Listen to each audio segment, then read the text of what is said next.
할렐루야.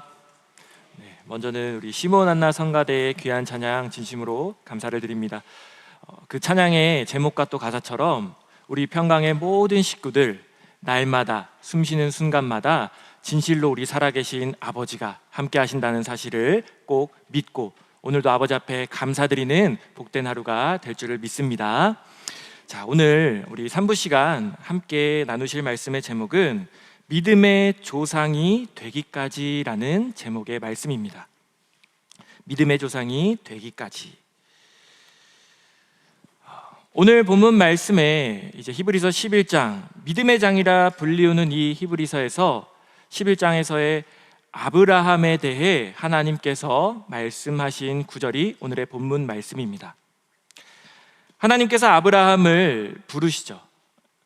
처음 부르실 때 하나님께서 아브라함이 그 말씀에 순종해 길을 떠난 것, 그것에 대한 믿음을 인정을 해 주셨던 것입니다. 시작부터 믿음으로 시작을 하였고, 그 아브라함의 믿음은 어디서 꽃을 피웁니까? 바로 아들인 이삭을 하나님께 바침을 통해, 그 시험을 통과함을 통해 아브라함은 그 믿음의 꽃을 피울 수가 있었습니다. 그렇게 아브라함은 믿음의 조상이라 불리우게 되죠. 아브라함이라는 인물은 하나님께서 노아 심판을 통해 인류의 죄악이 관영한 것을 보시고 인류를 다 멸하신 후에, 심판을 하신 이후에 노아 이후로 10대 만에 찾은 거룩한 인물이었습니다. 그리고 그 아브라함을 찾으시고 택하시고 인도해 주셔서 아브라함을 통해 믿음의 백성인 이스라엘 백성을 만드시고, 또 아브라함의 길로 우리를 구원하실 예수 그리스도께서 이 땅에 오셨음을 성경 말씀을 통해 증거를 하고 계신 것이죠. 그만큼이나 아브라함은 참으로 위대한 인물이라 할 수 있습니다. 우리 기독교뿐만이 아니라 여러 종교에서 아브라함이라는 인물을 칭송을 하고 있습니다. 기독교 외에도 유대교나 아니면 이슬람교와 같이 아브라함의 후손이라고 자신들을 부르면서 아브라함을 칭송을 합니다. 특별히 이슬람이라는 종교에서는 아브라함을 뭐라고 여기느냐, 최초의 무슬림이었다라고 그들은 주장을 하며 하니프라고 부른다고 합니다. 이는 바로 아브라함이 최상급의 예언자, 그리고 신앙에 있어서 완벽한 모범인 인물로 여기고 있다는 것이죠. 이를 볼 때 우리 기독교적으로도 아브라함은 참으로 중요한 인물이었고, 또 그 외에도 많은 영향력을 끼칠 정도로 역사적으로 보아도 아브라함은 참으로 위대한 인물이었다라는 것입니다. 그 아브라함을 한마디로 정의를 할 때 바로 믿음의 조상이다라고 부르는 것이죠. 모두가 아브라함의 이 믿음을 인정을 하고 있다라는 것입니다. 그러면은 이 갈라디아서 3장 6절에서 7절 말씀을 보실 때 우리들에게도 아브라함의 믿음이 중요하고 또 그 믿음을 닮아가고 배워가야 함을 말씀을 하십니다. 아브라함이 하나님을 믿음에 이것을 그에게 의로 정하셨다 함과 같으니라. 그런즉 믿음으로 말미암은 자들은 아브라함의 아들인 줄 알지어다. 아브라함의 믿음을 의로 정하셨다, 기준같이 말씀을 하시면서 그 믿음으로 말미암은 자들 또한 이 위대한 믿음의 조상인 아브라함의 아들이 되게 하시겠다라는 말씀을 통해 우리들도 이러한 믿음을 가져야 한다라고 직접적으로 말씀을 하고 계시다라는 것이죠. 그런데 이 아브라함의 믿음이 오늘 본문 말씀 볼 때 하나님께서 하란에서 처음 불러주시는 그때 믿음으로 나아갔다 말씀을 하십니다. 즉 어떻게 보면 아브라함은 처음부터 하나님이 부르시는 그 순간부터 믿음이 완성되어 있는 것처럼 보여질 수 있죠. 그러나 아브라함이 믿음의 조상이 되기까지 아브라함의 그 인생 여정을 따라가 보면 아브라함도 우리와 마찬가지로 믿음이 강할 때가 있고 약할 때도 있었다라는 사실을 알 수가 있다라는 것입니다. 오늘 3부 시간 이 아브라함의 믿음의 조상이 되기까지 그 믿음의 여정을 한번 따라가 보려고 합니다. 이 로마서 10장 17절 말씀 우리가 잘 알고 있는 말씀이죠. 그러므로 믿음은 들음에서 나며 들음은 그리스도의 말씀으로 말미암느니라. 즉 믿음이란 것은 하나님의 말씀을 듣는 것을 통해 믿음이 자라난다, 믿음이 강해진다 라고 하나님께서 말씀을 하십니다. 그럼 아브라함의 믿음의 여정을 따라가고자 할 때 오늘 우리가 초점을 두고자 하는 것은 바로 하나님이 아브라함에게 직접적으로 말씀을 해주셨던, 직접 말씀을 해주신 그 사건들을 함께 살펴보면서 따라가 보려 합니다. 그럼 성경 말씀에 하나님께서 창세기에서 아브라함에게 몇 번 말씀을 하시느냐? 총 10번. 만수를 채우듯 직접적으로 하나님께서는 아브라함에게 10번 말씀하신 것을 성경 말씀이 증거를 하고 있습니다.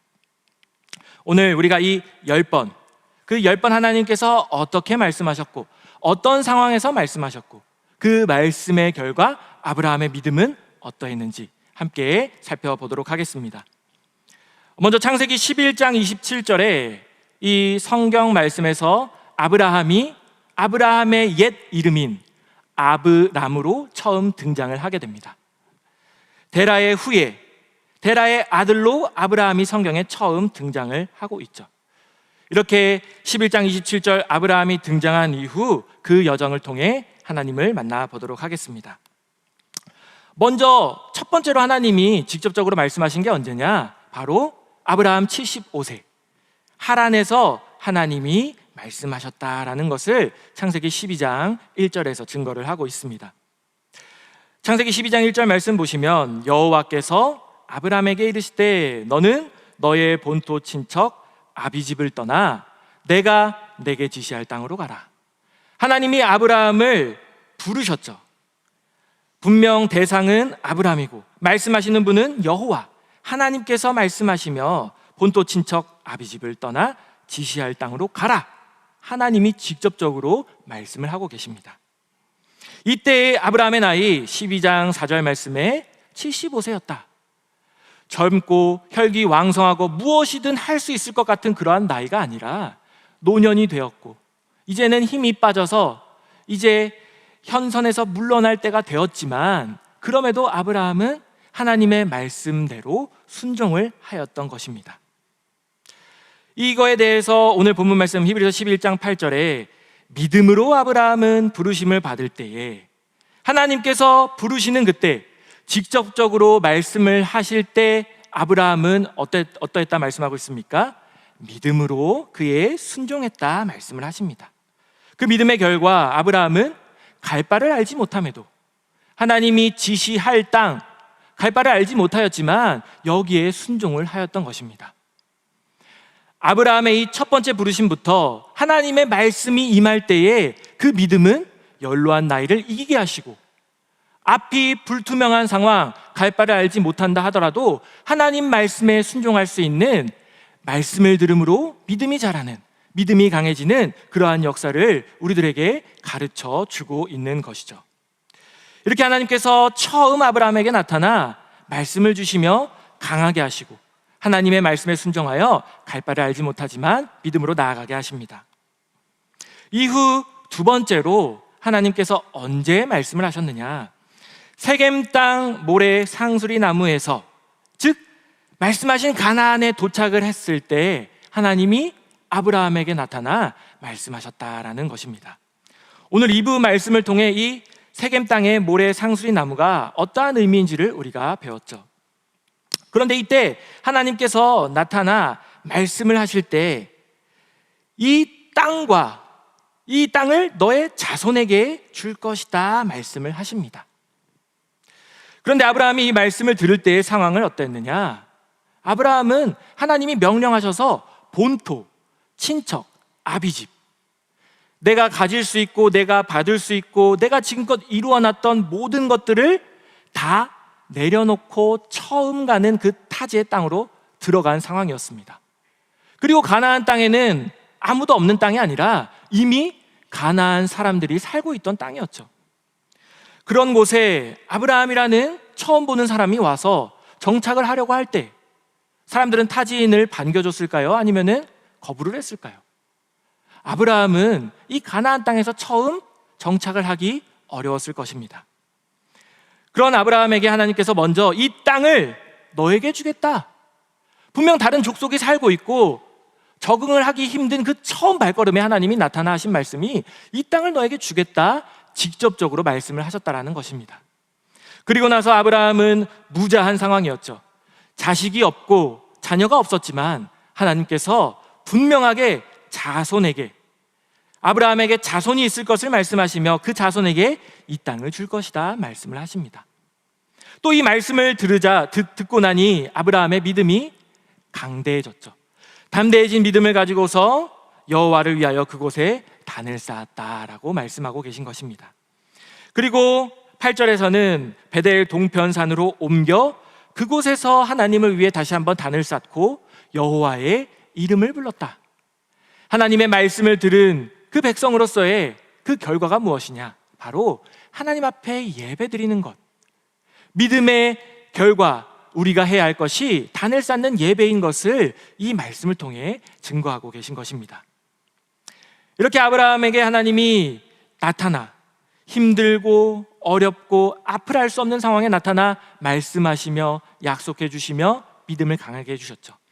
그런데 아브라함이 어떻게 되냐면요, 창세기 12장 10절에 그렇게 하나님이 주시겠다 한 땅, 머물기 시작하게 된 그 땅에 기근이 내렸다라고 말씀을 하고 있습니다.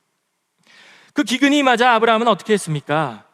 애굽으로 내려갔다라는 것을 증거를 하고 있습니다. 아브라함이 이때 애굽으로 왜 내려갔습니까? 살기 위해 내려갔겠죠. 자신이 이룬 것 없는 그 땅에서 저장한 것이 있었겠습니까? 무엇이 있었겠습니까? 살기 위해 애굽 땅으로 내려갔던 것입니다. 그런데 그 살기 위해 내려가는 그 길, 그 가운데 아브라함의 믿음이 약해진 장면이 여기서 등장을 합니다. 이 창세기 12장 12절에서 13절에 애굽에 도착한 아브라함이 뭐라고 말하고 있느냐?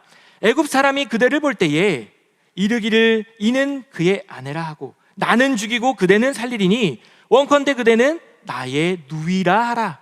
그리하면 내가 그대로 인하여 안전하고 내 목숨이 그대로 인하여 보존하겠노라 하니라 라고 고백을 하고 있습니다. 하나님께서 나타나 하신 말씀이 무엇이었습니까? 그 땅을 주고, 땅을 누구에게 줍니까? 너의 자손에게. 아브라함 아직 그 땅도 갖지 못했고 자손도 아직 보지 못했는데 벌써 죽을 걱정, 살기 위해, 먹고 살기 위해 나아간 그 길 가운데 믿음이 약해지고 있는 우리와 같은 모습을 아브라함이 여기서 보여주고 있었다라는 사실입니다. 우리들도 하나님의 말씀을 받을 때, 예배의 시간, 구속사 말씀을 만나는 그 순간 우리들의 믿음이 강해지죠. 그러나 어떻습니까? 우리의 삶도 일상생활로 돌이키는 순간, 내가 일을 하고 내가 살기 위해 여러 가지를 행하는 그때에 말씀과 어느 순간 멀어짐으로 우리들의 믿음이 약해질 때가 있진 않은지 돌아보며 다시 한번 하나님의 말씀을 붙잡아야겠다, 이제는 깨닫고서 여기시며 말씀으로 나아가는 우리 모든 성도님들이 되시기를 바라겠습니다. 그리고 세 번째로, 언제 또 나타나 말씀을 하시느냐? 조카 롯이 떠난 이후에 세 번째 하나님이 아브라함에게 직접적으로 말씀을 하고 계십니다. 이 창세기 13장 14절부터 18절에 롯이 아브라함을 떠난 후에 여호와께서 아브라함에게 이르시되, 하나님이 아브라함에게 다시 나타나 직접적으로 말씀을 해주신 그때는 바로 사랑하는 조카 롯이 떠난 이후였습니다. 하나님의 말씀에 순종하여서 아버지 데라로부터, 또 친척들로부터, 또 내가 살기 좋았던 그 땅을 벗어났고, 그렇게 서로 벗삼아 의지하던 롯과도 어느 순간 헤어져야 하는 그 아픔의 순간이 왔다라는 것이죠. 그런데 하나님은 어떻게 하고 계십니까? 아브라함을 늘 바라보고 계셨기 때문에, 아브라함이 슬픔에 눈물 지를까봐, 아브라함이 힘들까봐 찾아 나아가 하나님이 말씀을 하고 계신다라는 것이죠. 이때 다시 한번 하나님께서는 땅과 자손을 약속하는 말씀을 다시 한번 하고 계십니다. 여기서 보이는 땅, 동서남북 행하는 그 땅을 아브라함에게 주시고, 아브라함에게 지금 비록 없지만 너에게 임할 그 자손에게 이 땅을 주는데 그 자손이 티끌같이 많게 해주시겠다. 하나님께서 언약을 하시며 축복을 주시며 슬퍼할 아브라함을 위로하고 계신다라는 사실입니다. 또 그 결과 아브라함은 창세기 13장 18절에 여호와를 위하여 단을 쌓았다 고백을 하고 있습니다. 하나님이 우리를 찾아와 위로해 주시고 말씀을 주실 때 우리들의 발걸음은 하나님 앞에 예배를 드리는 성전으로 향해야 할 줄을 믿습니다. 우리들 어려워하는 순간 찾아와 주시고 말씀하시는 하나님을 외면치 마시고 그 말씀하시는 아버지를 바라보시며 말씀으로 이겨내는 우리 모두가 되시기를 간절히 바라겠습니다. 그리고 나서 네 번째 어떻게 말씀하시느냐?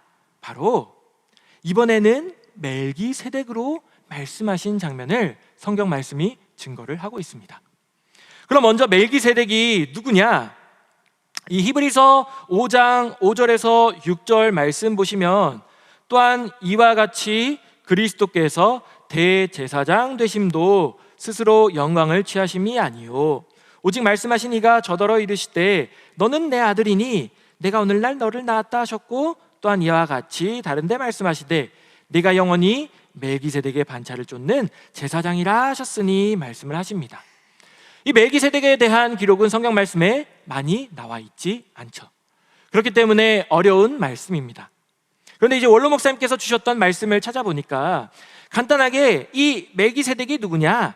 그 이름의 뜻으로 볼 때 멜기세덱은 평강의 왕이라는 뜻을 가지고 있습니다. 그러면서 예수 그리스도께서 이 멜기세덱의 반차를 쫓아오신 분이시다라고 이 히브리서 말씀을 통해 증거를 하고 계시죠. 즉 아브라함에게 네 번째 말씀하시고자 찾아오셨던 이 멜기세덱은 바로 예수님의 상징이자 예수님의 모형이다라고 원로 목사님께서 설교 말씀을 통해 가르쳐 주셨습니다. 그렇게 이 멜기세덱이 예수 그리스도의 모형이자 예수님을 상징하던 멜기세덱이 아브라함에게 찾아와 직접적으로 만나 주시면서 하나님의 말씀을 전하고 있는 것이죠. 이 장면은 창세기 14장 18절부터 20절 말씀에 등장을 하고 있습니다. 먼저 이 멜기세덱을 만나게 된 배경을 살펴보시면 아브라함이 사랑하던 조카 롯이 그 연합군에게 끌려가는 일이 발생을 합니다. 엘람 왕 그돌라오멜이 이 네 명의 왕이 연합이 되어서 요단 계곡을 정복하고 또 그들이 나아가 소돔과 고모라를 정복하게 되죠. 그때 소돔과 고모라에 머물고 있던 롯이 포로로 잡혀가게 되고 그 잡혀감을 아브라함에게 찾아와 고하게 되었던 것입니다. 이 사실을 들은 아브라함은 자신의 동맹군과 함께 자기의 집에서 길리운 가신 318명을 이끌고서 롯을 구출하기 위한 전쟁을 하러 가게 되죠. 그렇게 아브라함은 전쟁에서 승리하게 되고 롯을 구하게 됩니다. 그렇게 승리하고 돌아오는 길에 소돔 왕과 이 살렘 왕인 멜기세덱을 만나는 장면이 창세기 14장에 기록이 되어 있죠. 그때 이 살렘 왕 멜기세덱이 아브라함을 만나 뭐라고 말씀하느냐? 그가 아브라함에게 축복하여 가로되 천지의 주제시여 지극히 높으신 하나님이여 아브라함에게 복을 주옵소서. 너희 대적을 내 손에 붙이신 지극히 높으신 하나님을 찬송할지로다. 아멘. 이 멜기세덱을 통하여서 하나님의 축복이 있었음을, 아브라함의 그 승리가 하나님이 주신 복이라는 사실을 깨닫게 하나님의 말씀을 더하여 다시 한번 아브라함의 믿음을 강하게 하고 계신다라는 사실입니다. 그 결과 아브라함은 그 얻은 것에서 10분의 1을 멜기세덱에게 주었더라라고 고백을 하고 있죠. 10분의 1은 나의 모든 것이 하나님의 것입니다라고 고백하는 것입니다. 즉 멜기세덱을 통해서 하나님이 깨우쳐 주신 사실, 하나님의 말씀이 무엇이었느냐? 하나님의 축복이 있었기 때문에 승리케 되었다. 즉 너의 이 모든 것은 하나님의 것이다라는 것을 아브라함은 깨닫게 되었고, 그 믿음의 결과 10분의 1, 이 11조를 처음 하나님께 드리는 성경 말씀의 장면이 등장을 하고 있다라는 것입니다. 이러한 믿음의 아브라함의 여정이 네 번째 멜기세덱으로 하나님이 말씀을 하셨다라는 것이죠. 그리고 다섯 번째로 우리가 많이 배워서 잘 알고 있는 말씀입니다. 아브라함 84세, 바로 횃불 언약 때, 횃불 언약을 맺을 때 하나님이 아브라함에게 말씀을 하십니다. 이때 하나님의 말씀은 창세기 15장 1절에 여호와의 말씀이 이상 중에 아브라함에게 임하여 가라사대, 분명 하나님이 아브라함에게 다시 한번 가라사대 말씀하고 계시다라고 말씀하고 있죠. 그런데 이 시점은 창세기 15장 1절 처음 이후에 히브리어로 아하르, 바로 그 시점이 앞선 말씀 뒤에 그 다음에라는 의미로 시작을 하고 있습니다. 즉 멜기세덱을 통해 하나님의 말씀을 듣고 얼마 지나지 않은 시점이다라는 것을 이 이후에 아하르라는 말씀으로 그 시점을 말씀을 하시죠. 그렇게 이 멜기세덱을 통해 하나님의 말씀을 들은 지 얼마 지나지 않은 시점에 하나님의 말씀을 듣는데, 이때 아브라함이 처음에 어떻게 대응을 하고 있느냐, 어떻게 자신의 신앙 상태를 고백하고 있느냐, 창세기 15장 2절에서 3절에 다시 한번 믿음이 약해진 모습을 보여주고 있다는 사실입니다. 이 하나님이 부르셔서 너는 두려워 말라, 하나님이 너의 방패, 그 큰 상급이다 말씀을 하실 때 아브라함이 2절에서 3절에 무엇을 내게 주시려나이까? 나는 무자하오니 나의 산속자는 이 다메섹 엘리에셀이나이다 먼저 고백을 합니다. 하나님 나에게 주신다 말씀하셨는데 지금 나 어떻습니까? 무자합니다. 무엇을 주시려고 하시나요? 지금 제가 상속자로 여긴 자는 다메섹 엘리에셀입니다. 믿음이 약해진 고백을 하고 있다는 것이죠. 그리고 나서 아브라함이 다시 한번 하나님께 뭐라고 말하느냐, 주께서 내게 씨를 안이 주셨으니 내 집에서 길리운 자가 나의 후사가 될 것이니이다. 분명 하나님의 말씀, 모든 것을 하나님이 주셨고 승리케 허락하여 주심을 체험하고 11절을 통해 하나님의 앞에 믿음을 고백한 아브라함이었지만 얼마 지나지 않아 그 믿음이 약해져서 그 말씀의 때를 기다리지도 못하고 하나님 앞에 도리어 나에게 자손을 주시지 아니하지 않았습니까? 하나님을 탓하는 참 잘못된 믿음의 모습을 아브라함이 보여주고 있다라는 사실인 것이죠. 그러나 하나님께서 그 말씀을 듣고 아브라함에게 다시 한번 어떻게 하십니까? 15장 4절에서 5절에 여호와의 말씀이 그에게 임하여 가라사대 그 사람은 너의 후사가 아니라 네 몸에서 날짜가 내 후사가 되리라 하시고 그를 이끌고 밖으로 나가 가라사대 하늘을 우러러 뭇별을 셀 수 있나 보라. 또 그에게 이르시되 네 자손이 이와 같으니라.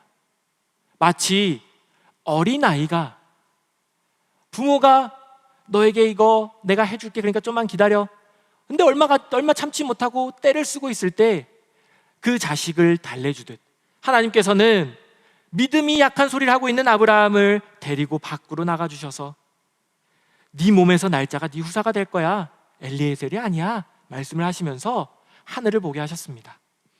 그 하늘에 많이 떠있는 별을 보면서 네 자손이 이와 같이 될 것을 너가 믿어야 해. 하나님께서 다시 한번 직접 말씀을 하시며 믿음이 약해진 아브라함을 찾아와 아브라함의 믿음을 붙잡아 주시는 그러한 장면이다라는 것이죠. 그 결과 15장 6절에 아브라함이 여호와를 믿으니 여호와께서 이를 그의 의로 여기시고 말씀을 하십니다. 하나님께서 아브라함이 약해진 믿음, 그것을 아시고 찾아와 말씀하시며 위로하시며 믿음을 더하여 주시고 이를 의로 여기셨다라는 것이죠. 이렇게 믿음을 다시 한번 채워주시고 의로 여기실 수 있을 정도로 아브라함을 만드신 이후에 하나님께서 횃불 언약을 맺으셨다라는 것입니다. 하나님이 연기나는 풀무로 나타나시며 횃불이 되어 나타나셔서 아브라함에게 어떠한 일이 있을지, 어떠한 약속을 이루어 주실지 자세하게 이 횃불 언약을 통해 말씀해 주시기까지, 이때에도 하나님은 말씀을 통해 그 말씀으로 아브라함의 믿음을 붙잡아 주시고 강하게 해주셨다라는 사실인 것이죠. 이렇게 횃불 언약을 맺고 아브라함 믿음을 하나님이 채워서 의로 여겨 주시고 난 후에 다시 또 하나님께서 한동안 나타나시지 않으십니다. 그러다 언제 하나님께서 아브라함에게 말씀을 하시느냐, 이번엔 6번째로 아브라함이 99세가 되었을 때 아브라함에게 갑자기 나타나 뭐라고 말씀하셨느냐? 너는 내 앞에서 행하여 완전하라 말씀을 하십니다. 이때 아브라함에게 새로운 이름을 주시죠. 그동안 아브람이었지만 아브라함, 새로운 이름을 주시고, 또한 아브라함과 그 집에 거하는 모든 남자들에게 그 몸으로도 하나님의 거룩한 백성임을 나타낼 수 있는 할례를 명하십니다. 이러한 것들을 명령하시면서 완전하라, 너는 이제부터 완전해야 할 것이야. 새 이름을 가지고 또한 너의 몸에 그 할례를 새기며 네가 누군지를 기억해야 돼. 하나님이 99세가 된 아브라함에게 말씀으로 믿음을 더하여 주셨다라는 사실이죠. 그런데 이 아브라함 99세 될 때까지 갑자기 나타난 하나님이 행하여 완전하라 명령하시기까지 아브라함의 일생을 다시 돌아보면요, 또 어느 순간 말씀이 듣지 못하고 믿음이 약해진 모습들을 발견할 수 있었다라는 것입니다. 그 장면이 이제 어디서 할 수 있느냐? 아브라함이 약속하신 아들인 후사 이삭을 얻기 전에 하갈을 취하여서 이스마엘을 낳게 됩니다. 이 이스마엘을 낳을 때 아브라함 나이는 96세였다라고 성경 말씀에 기록이 되어 있죠. 그런데 횃불 언약은 84세에 맺었습니다. 그러면 84세 하나님이 직접 말씀하시고 보여주시며 어마어마한 일이 있을 것을 하나님이 다 가르쳐 주셨는데, 그런데 이 아브라함의 믿음이 1년이 지나지도 않아 85세쯤 되었을 때 사라가 이제 우리는 늙었으니 자손을 보지 못할 것 같아요. 내가 이제 경수가 끊어졌으니 안 될 것 같아요. 그러면서 여종 하갈을 붙여주면서 하갈을 통해 자손을 낳으세요. 그 결과 86세에 이스마엘을 낳는 이 믿음이 약한 모습을 보여주고 있었다라는 사실입니다. 왜 그러느냐? 하나님께서 분명 아브라함에게 앞서서 나타나 말씀을 하셨을 때 하나님께서 말씀하신 후사는 15장 4절에 너의 후사는 네 몸에서 날짜가 너의 후사다 먼저 말씀을 하셨죠. 그런데 하나님의 창조의 질서를 보시면 창세기 2장 24절에 하나님이 만드신 창조의 질서는 남자와 여자가 연합을 하여 둘이 한 몸이 되는 것, 즉 부부는 하나님 앞에 한 몸이다라고 말씀을 하고 계신 것입니다. 그럼 아브라함에게 엘리에셀이 너의 후사가 아니라 네 몸에서 날짜가 후사다라고 말씀을 하실 때 하나님께서 말씀하신 너의 몸은 아브라함과 사라, 한 몸인 그 둘로부터 후사가 나올 것, 약속하신 자녀가 있을 것을 하나님이 말씀을 하셨다라는 것이죠. 그럼에도 믿지 못하고 사라가 아닌 여종 하갈을 통해 이스마엘을 낳는 그러한 믿음이 약한 모습을 보였었다라는 것입니다. 그러면서 하나님께서 아브라함뿐만이 아니라 사라에게도 새 이름을 주시며 사라에게도 말씀을 하십니다. 하나님이 가라사대 내 안에 사라가 정녕 내 아들을 낳으리니 이번에는 진짜 너의 후사가 어디서부터 나올지 완전할 수 있도록 완전하게 너의 후사 사라로부터 나올 것이다. 하나님께서 말씀으로 정확한 길과 정확한 믿음을 새겨주시는 모습, 행하여 완전하라 새 이름과 할례를 명하신 이때 하나님의 말씀을 통해 있었다라는 사실인 것입니다. 이렇게 약해진 그때마다 하나님께서는 때가 될 때 그 언약의 자손을 구원하시고자 하나님의 구속사를 이루시고자 찾아와 말씀으로 믿음을 더하여 주신다는 사실을 계속해서 보여주고 계신 것이죠. 그리고 7번째, 마므레 상수리 숲을 근처에서 하나님이 직접적으로 또한 아브라함에게 말씀을 하십니다.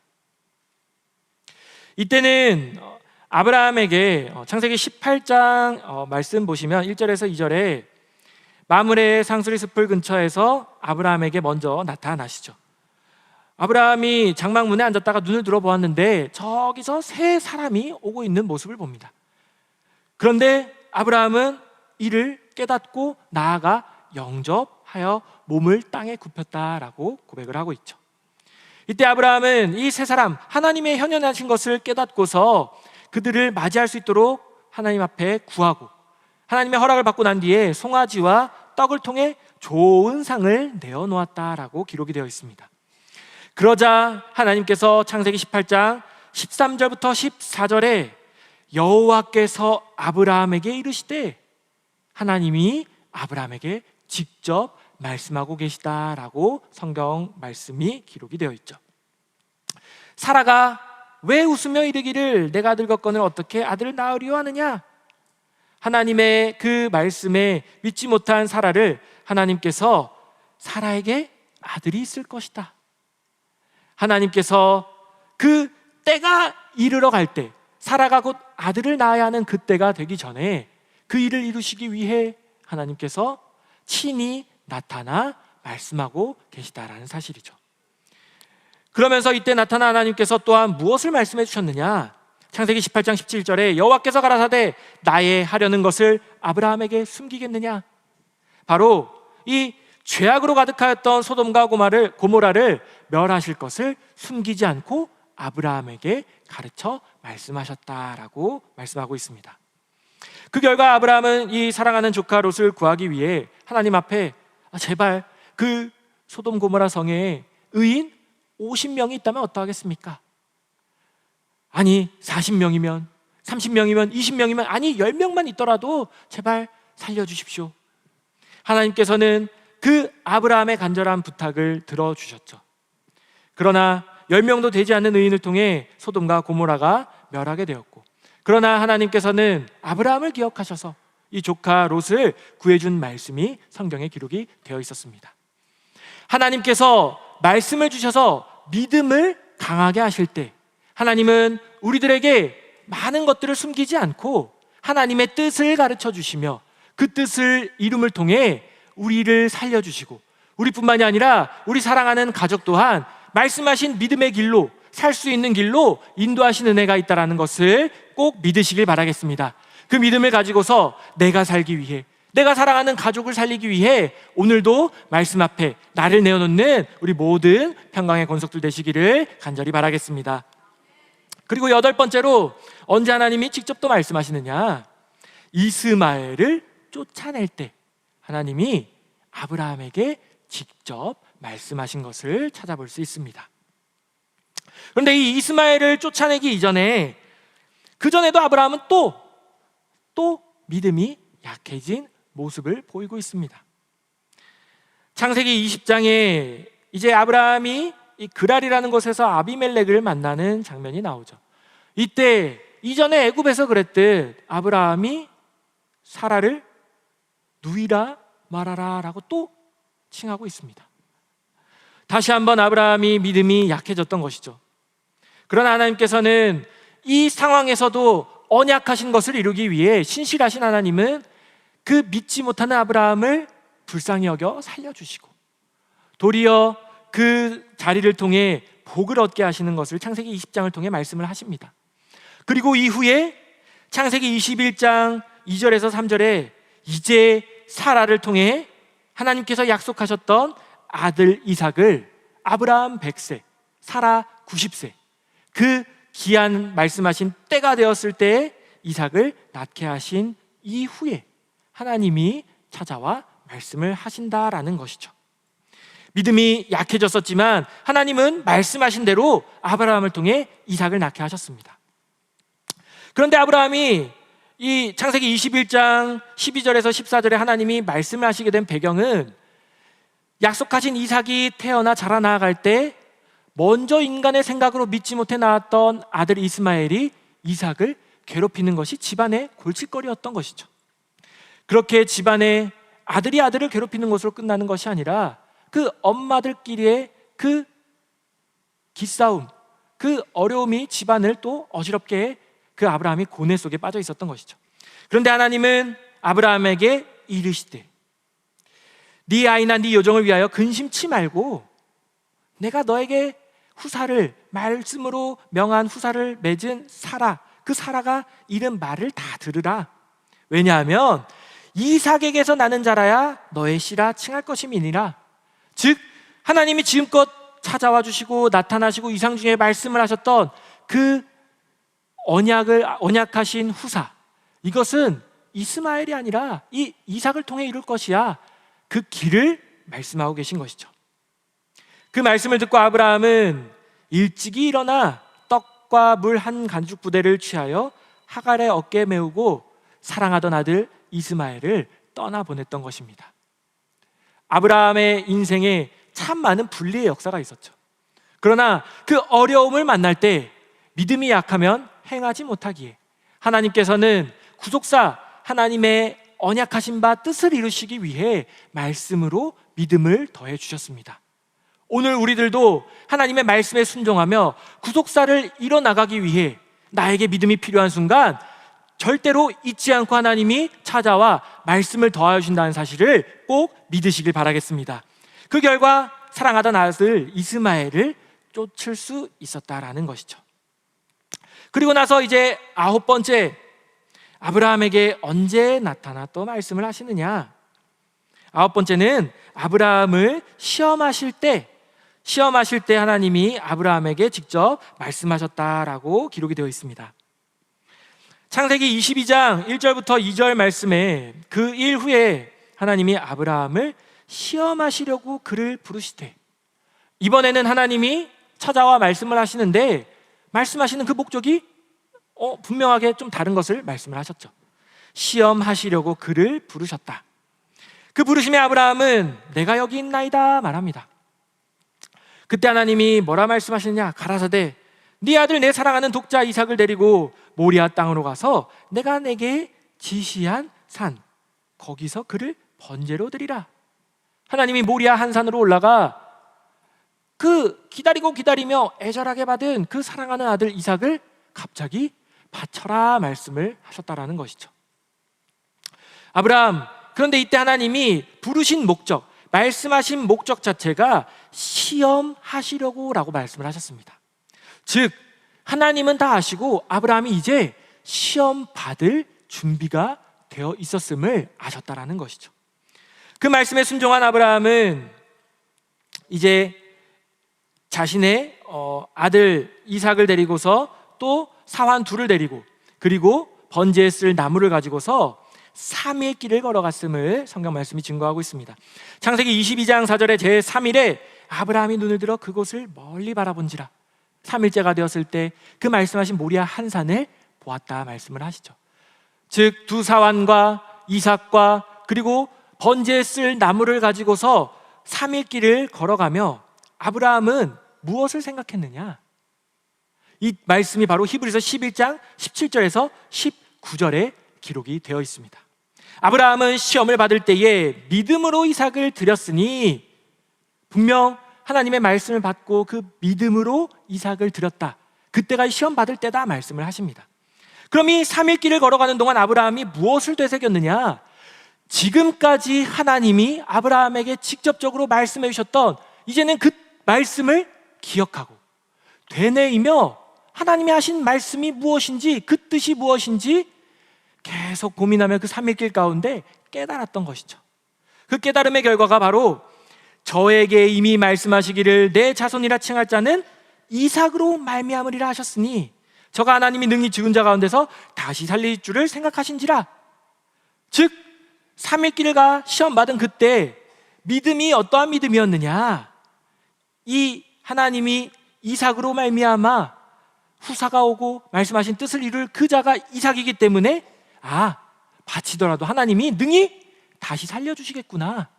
이제는 하나님이 원하시는 대로 그 시험을 받을 그러한 믿음을 3일 길을 통해 되새기며 그 믿음을 이룬 것을 이 말씀을 통해 증거하고 계시다라는 사실인 것입니다.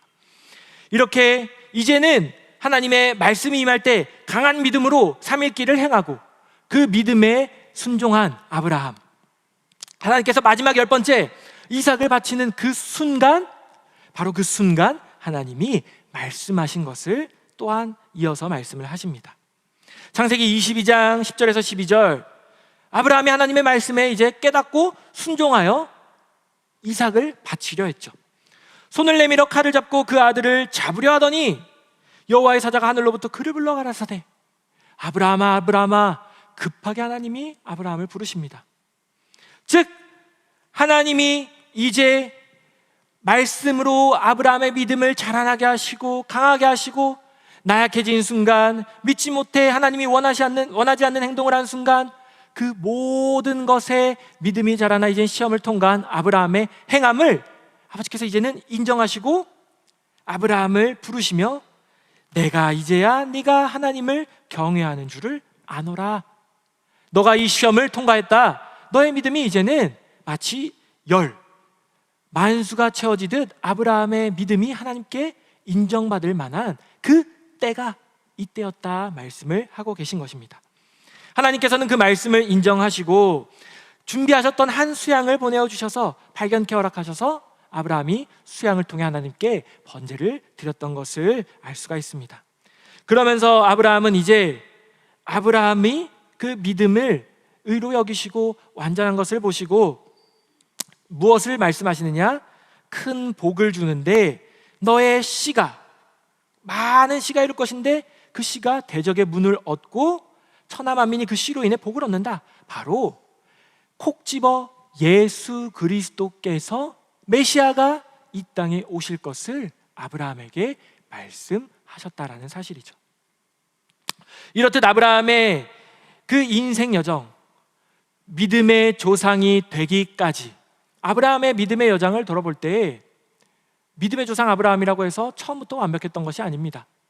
아브라함도 힘든 순간이 있고 어려운 순간이 있고 하나님 앞에 부끄러운 순간이 있고, 그러나 하나님은 그 때마다 늘 바라보고 계셨기 때문에 그 언약하신 바를 이루시기 위해 아브라함에게 필요한 때에 찾아와 말씀하시며 아브라함의 믿음을 붙잡아 주셨던 것, 그것이 바로 아브라함의 믿음의 여정이었고 오늘날 우리들의 믿음의 여정이라는 사실입니다. 이 말씀을 볼 때 그럼 말씀으로부터 멀어지는 순간 믿음이 약해지는구나, 이 사실을 우리가 알아야만 하는 것입니다. 분명 처음에 말씀드렸듯 하나님의 말씀에 기록된 것이 믿음은 말씀을 들음에서 난다 말씀을 하셨습니다. 아브라함의 인생을 통해 진짜 말씀이 들리울 때 믿음이 자라나는 것이다 라는 것을 보여주셨죠. 우리의 신앙도 마찬가지입니다. 하나님의 말씀을 들을 때 말씀이 내 속에 찾아와 주시고 내 삶의 말씀이 역사하시는 것을 우리가 깨닫고 그것을 맛볼 때 우리들의 믿음은 막 자라나죠. 불이 타고 뜨거워집니다. 그러나 어느 순간 내 믿음이 약해져서 세상적인 행동, 하나님과 상관없는 시간, 또한 죄악된 모습을 하고 있는 우리의 모습을 발견할 수 있습니다. 그런데 그 순간마다 돌이켜보면 말씀이 없는 순간이었다라는 것이죠. 그렇기 때문에 철저하게 나를 말씀 앞에 내어놓는 믿음의 생활을 하시는 우리 모두가 되시기를 간절히 소망하겠습니다. 절대로 자만해서는 안 됩니다. 내가 믿음이 이 정도, 신앙생활이 이 정도, 그 믿음의 조상이라 불리우는 아브라함도요, 그 믿음의 여정 얼마나 많이 넘어지고 얼마나 많이 무너졌는지 모릅니다. 그렇기 때문에 나는 말씀 없이 살 수 없습니다. 내 믿음은 하나님의 말씀이 없으면 아무것도 아닙니다. 이제는 깨닫고서 하나님 앞에 고백하시고 그 고백한 대로 말씀 앞에 살아가는 우리 모두가 될 줄을 믿습니다. 오늘 말씀의 결론적으로 말씀은 물을 포도주로 변화시켜 주십니다. 갑자기 결론에 이 물이 포도주로 변하는 게 왜 나오느냐? 우리가 말씀 앞에 내어놓을 때 믿음이 자라고 아브라함도 그러한 믿음의 여정을 걸었다라고 했죠. 그럼 우리가 말씀 앞에 나를 내어놓을 때 나의 믿음이 자라날 때 물이 포도주로 변하는 역사가 있다라는 사실을 우리가 깨달아야 한다는 사실입니다. 이 말씀 요한복음 2장의 가나안 혼인잔치에 등장을 하고 있죠. 이 가나안 땅에서 이제 혼인잔치가 있을 때 예수님이 초대를 받고 이때 술이 떨어지자 그 당황해하는 자들에게 어머니 마리아가 예수님에게 부탁해봐 전합니다. 그래서 예수님은 그 집에 있는 종들에게 항아리에 물을 가득 채우라 말씀을 하시죠. 그래서 이 하인들은 예수님의 말씀에 순종하여 항아리에 물을 가득 채웁니다. 그 물을 가득 채우자 예수님의 말씀대로 말씀이 임하자 그 물은 어떻게 됩니까? 그 어디서도 맛보지 못한 가장 귀한 포도주로 변한 가나안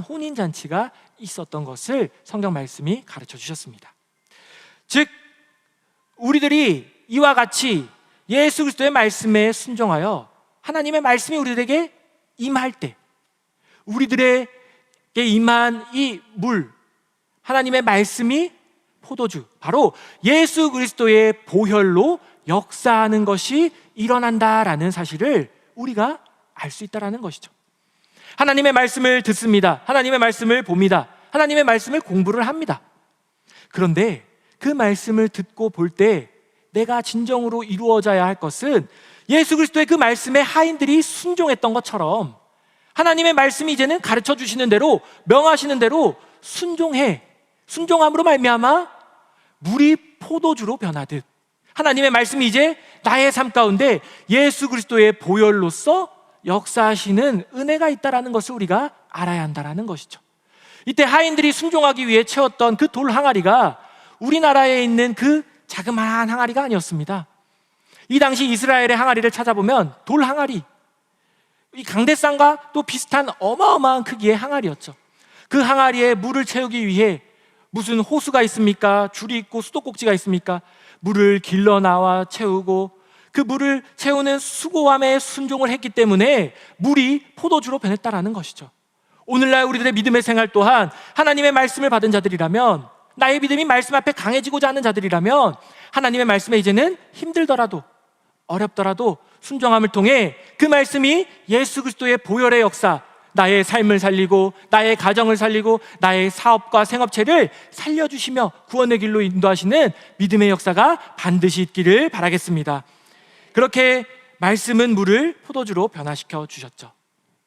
그리고 또 하나 알아야 할 것은 아브라함도 이 믿음이 처음부터 온전하지 못하였던 것, 하나님의 말씀을 한 번 듣고 믿음이 완전하게 되지 못하였던 것은 바로 아브라함도 죄인이요 우리도 죄인이었기 때문입니다.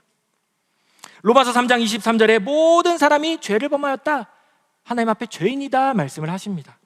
그리고 시편 51편 5절 말씀에 내가 죄악 중에 출생하였다, 우리는 태어날 때부터 죄인이다 라고 말씀을 하십니다. 왜 그러느냐? 로마서 5장 18절에 한 범죄로 많은 사람이 정죄에 이르렀다, 바로 아담의 그 불순종의 죄가 온 인류의 죄가 되었고 우리들 또한 내가 죄인임을 깨닫고 죄인임을 인정해야 하는 것을 하나님이 말씀하고 계신 것이죠. 그럼 아브라함도 죄인이요 우리도 죄인이다, 하나님의 말씀을 들을 때 내가 왜 이렇게 말씀을 듣고도 믿지 못하느냐? 그것이 바로 어떠한 형상이냐면요, 원래 밑 빠진 독 검색해서 좀 그럴싸한 사진을 찾으려고 했는데요, 그럴싸한 사진이 없더라고요. 그래서 좀 유아틱하지만 밑 깨진 독을 한번 찾아봤습니다. 자, 우리들 아담 타락 이후에 하나님이 아담을 지으실 때 하나님의 생기, 하나님의 영을 불어 넣어 주셨죠. 그때는 하나님의 말씀이 잘 있었습니다. 그러나 아담이 범죄함으로 그 하나님의 영, 말씀을 담고 있는 혼이 깨어지고 육 또한 깨어짐으로 육신은 사망에 이르고, 이 깨진 독처럼 우리가 열심히 말씀을 받으러 나와 말씀을 아무리 채워도 우리들의 항아리는 어느 순간 말씀이 빠져나가고 마는 우리 자신이다라는 것을 이 죄인의 모습을 통해 알아야 한다는 것입니다. 말씀 받는 그 예배의 자리, 그리고 성경 말씀을 왜 우리 손에 쥐어주셨는지, 그 구속사 말씀을 왜 우리들에게 주셨는지, 하나님은 우리들의 깨진 모습을 아시고 이것을 하나님이 말씀하신 그 때가 되기까지 계속적으로 우리들이 잃어버리지 않기 위해 말씀을 채워주시기 위해 우리들에게 이 자리를 허락해 주시고 이 말씀을, 구속사 말씀을 허락해 주신 줄을 믿습니다. 그렇게 깨진 항아리에 말씀을 채워야 하는 것이죠. 그러면 이 말씀을 채우기 위해 우리가 어떻게 해야 하느냐? 제가 이것을 한 영화를 보다가 이렇게 해야 되는구나 깨달았던 영화가 있습니다. 이게 혹시 달마야 놀자라는 영화를 기억하시는 분들이 있을 겁니다. 굉장히 철학적인 장면인데 교회와는 어울리지 않는 스님과 건달이 나오는 영화죠. 그런데 여기서 이제 큰 스님이 숙제를 내줬습니다. 이 깨진 항아리에 너희들 물을 채워라. 스님들은 깨달은 척하면서 항아리에 사람이 들어가서 제가 물입니다 했더니 틀렸다 그러면서 건달들이 뭐랍니까? 깨진 항아리를 우물에 던집니다. 이 연못에 항아리를 던졌을 때 항아리는 어떻게 됩니까? 깨진 독이지만 물이 가득 찼다라는 것입니다.